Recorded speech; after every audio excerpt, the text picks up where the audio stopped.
છોટાઉદેપુર જિલ્લાના નસવાડી સામૂહિક આરોગ્ય કેન્દ્રમાં છેલ્લા 2 મહિનાથી બ્લડ બેંકને તાળા લાગેલા હોવાથી દર્દીઓની હાલત કફોડી બની છે।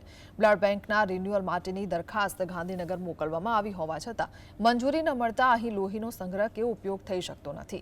આ વહીવટી બેદરકારીના કારણે તાલુકાના 210 ગામોના દર્દીઓને લોહી ચઢાવવા માટે 30 થી 80 કિલોમીટર દૂર રાજપીપળા, ડભોઈ કે વડોદરા સુધી લંબાવવું પડે છે।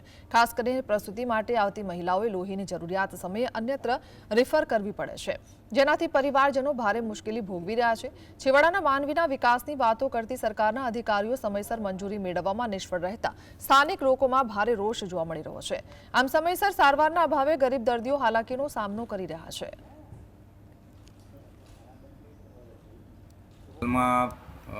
માર્ચ 10 થી બંધ છે।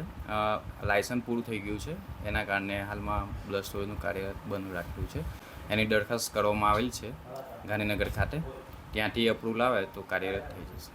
સર, અત્યારે બ્લડ કોઈને ચડાવવું હોય છે, અગર 210 ગામમાંથી લોકો સારવાર માટે આવે તો શું કરવું પડે?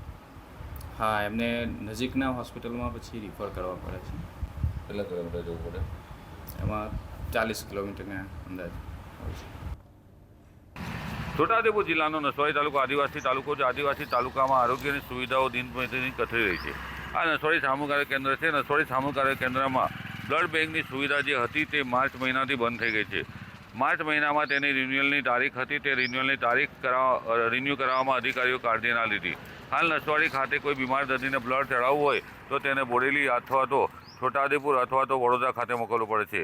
ગરીબ આદિવાસી સમાજના લોકોને ભાડું ખર્ચીને વડોદરા જવું પડે છે।